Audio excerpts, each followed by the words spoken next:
ძალიან ვარ მონდომებული, რომ ქართულ ადგილობრივ ჯიშებს ადამიანები ცნობდნენ.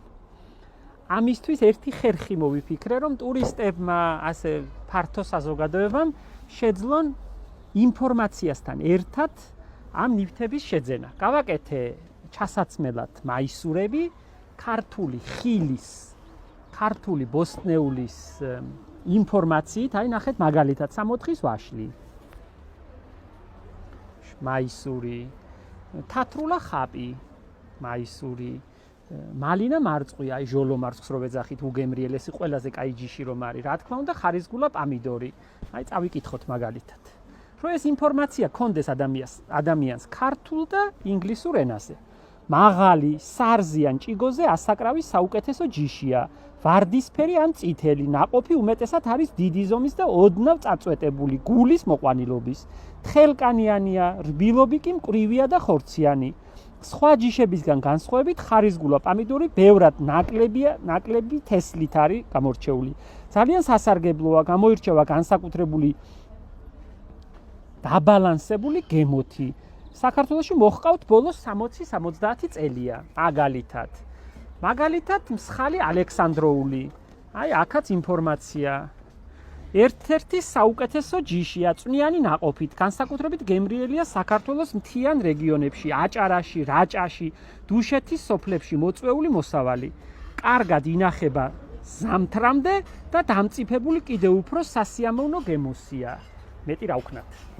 აი კიდევ ხარისა ჩვენი მალინა მარწყვი, აფხაზური ლეღვი აფხაზურას რო ვეძახით, აი ის იასამნისფერი სასწაული. ლეგვის ცნობილ ჯიშებს შორის ერთ-ერთი საუკეთესოა. თაფლივი ტკბილია, გემრიელია, უმეტესად მოჰყავთ აფხაზეთის სოფლებში, ხშირად სოხუმურ ლეღვსაც ეძახიან, ბოლო წლებში მივიწყებას მიეცა და სულ უფრო იშვიათად შევხვდებით ბაზრებში. რა თქმა უნდა, ვაშლი ანტონოვკა. და აქ წერია რამდენი ხანია. ასევე ამ ბოსტნეულის და მცენარეების მოტივებით გავაკეთეთ წინსაფრები, რომ ზარეულ, აი 64-ის ვაშლი მაგალითად. ან სამებაღეო წინსაფარი, ან ზარეულმა შეიძლება რომ გაიკეთოს. ისევ აფხაზური ვაშლი, ისევ მალინა მარწყვი, ისევ თათრულა ხაპი,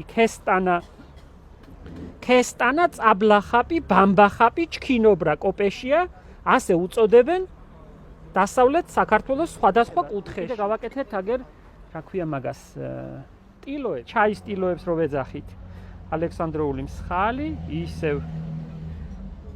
ისევ თათრულა ხაპი. ასევე ბლოკნოტები, რა თქმა უნდა, ასეთივე ყდით ჩანაწერებისთვის. და რაც ასე მთავარია, აქ ინფორმაცია. ნახეთ? ამ ჯიშის შესახებ, ეს არის მან მთავარი. რომ ადამიანს თან გაყვეს ინფორმაცია. აი ნახეთ. ერთ-ერთი გამორჩეული მცენარეა დეკორატიული და პრაქტიკული მიზნებისთვის. სასიამოვნო სანახავია, როცა ყვავილობს. ნაყოფით არის დახუნძრული, ასევე კაი სანახავია. წვრილი ქარვისფერი ნაყოფისგან ყუნწებიანად ხარშავენ საუცხოო მურაბას. საქართველოში 64-ის ვაშლის ნერგები გასულ საუკუნეში შემოიტანეს და გაამრავლეს. მერე ბლოკნოტი აქ პატარა სურათი კუნწულებიანი 64-ის ვაშლის. უკეთესი საჩუქარი წასაღებად ტურისტისთვის, უცხოსთვის, რომელმაც ეს ჯიშები არ იცის, რა ვიცი, ყველას მოწონს და მე მიხარია, რომ პატარა წვლილი შემიძლია შევიტანო ამ ჯიშების გაპოპულარებაში. ეს ჯიშები რომ დაიკარგება, ჩვენი ქვეყანაც არ იქნება.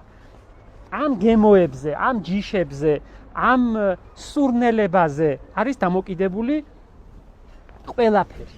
ჩვენი ყველაფერი, ამას ხელ ამაზად დავკეცავ. იგივე ამბები ჩანთებზე. რა თქმა უნდა, ყველას მოსწონს და ბევრს მიაქვს. აქ ჩვენივრად გაუკეთებიათ დიზაინერებს ჩემს საამებლად, რომ ეს ჩვენი პროექტია და ჩვენი ამბავია. აქ ნახე დატანებული აქვს ისა, რა ქვია მაგას, შტრიხ კოდი, QR, როგორც მეუბნებია, როგორ ამბობთ, QR კოდი, რომელსაც რომ დაანათებ, შეგიძლია პირდაპირ შეჯგრიალდე გარდენიას გვერდზე და გაეცნო ჩვენს სიახლეებს. რა ვიცი, მეტი რა შემიძლია. ჩანთებზე, მაისურებზე, ჩაის ტილოებზე, წინსაფრებზე და წიგნაკებზე. მე ვფიქრობ, რომ ეს ჯიშები ისეთივე სიმდიდრეა ჩვენი ქვეყნის, როგორც ოქროს ფონდში დაცული ძვირფასეულობა ჩვენი. და ყველამ ვისაც რა შეგვიძლია, უნდა ყველაფერი გავაკეთოთ, რომ ეს ჯიშები, ამ ჯიშებს ვიცნობდეთ და ვინახავდეთ, ვრგავდეთ, მეტი რა შეგვიძლია, როცა მოვა დარგვის სეზონი. დანარჩენ ამბებზე კიდე მაქვს აქ რაღაცა ორი ამბავი, იმაზე ცალკე მოგიყვებით. მე მგონი ძლივს, მაგრამ დადგა ჩემი ღია კაბინეტის ამინდი, რომ მე აქ გლიცინიების ჭრდილში გარეთ დავჯდე ხოლმე. აქ ყველაზე უფრო ნაყოფიერია ჩემი მუშაობა, შემიძლია დავწერო, შემიძლია კარგად რაღაცა ვიაზროვნო, ვიფიქრო, მომწონს აქ ყოფნა, ძალიან. შიგნით ყოფნას ვერ უძლებ, ოთახში ყოფნას აქ ყოფნა მირჩევნია. ამ ნივთზე მინდა გითხრათ ორი სიტყვა. ჩემმა უახლოესმა მეგობარმა იცოდა ალბათ რომ გამახარებდა და მომიტანა მაჩუკა, გერმანულად ქვია Vogeltränke. ესე იგი ჩიტების წყლის დასალევი. გერმანელებს სხვათა შორის შეუძლიათ ეგეთი რაღაცების კეთება. სადაც ხედან ტერასაზე, იმასთან ახლოს დადგამენ. სადაც შეიძლება მყუდროთ, მაგრამ სადაც შეიძლება ადამიანი რომ ხედავდეს, თვალი სადაც მიწვდება. და ჩიტები მოდიან წყლის დასალევად ბანაობენ.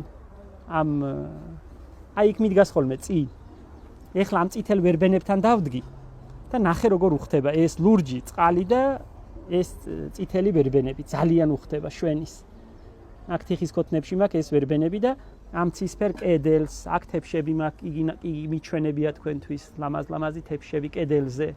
აქ ძველი სასაფლაოს გისოსია. კაცმარიცის საიდან. და აქ ეს ჩემი Vogeltränke, აქ ხა ჩიტი არ მოვა დასალევად, რა თქმა უნდა, მაგრამ ეხლა ვავსებ და იქით დავდგამ, რომ სადაც ზივარ, იქიდან მამაზად ჩანდეს ბეღურები მოდიან, რა თქმა უნდა, სხვა ჩიტები ვერ ბედავენ და ასე ჟღანჟღალებენ და ძალიან კაი დასანახია, როცა ბანაობენ ამ წყალში და სვამენ. საწყურებელი ქვია უბრალოდ, ქართულად შეიძლება ასე დავარქვათ. შეიძლება, არ ვიცი. გერმანულად ლამაზი სიტყვა, Vogeltränke. ეს პიონები მე რამდენი დღეა დგას, ნახეთ ერთი რა სილამაზეა. ჩემი მეზობელი მაიას კოლექციიდან. ერთი მეორეზე ლამაზი ჯიშებია, ნახე. და კიდევ ერთხელ დიდი მადლობა მაიას ჩემგან და ზურას. პიონების მომყვანები აგერ ჩემს წინ ცხოვრობენ. არაჩვეულებრივი კოლექცია აქვს, ჩემზე ბევრად უკეთესი. ეს Vogeltränke მინდოდა მადლობა გადამეხადა გიორგი მომიტანა, მიხვდა რომ მე ძალიან მომეწონებოდა. ლამაზი ფეხი აქვს, ძველებურს გავს, მაგრამ ძველი არ არის. და კაი ლურჯია. ამ წითელ სასტიკად უხდება, ნახე რა ლამაზია. წითელ ვერბენებს.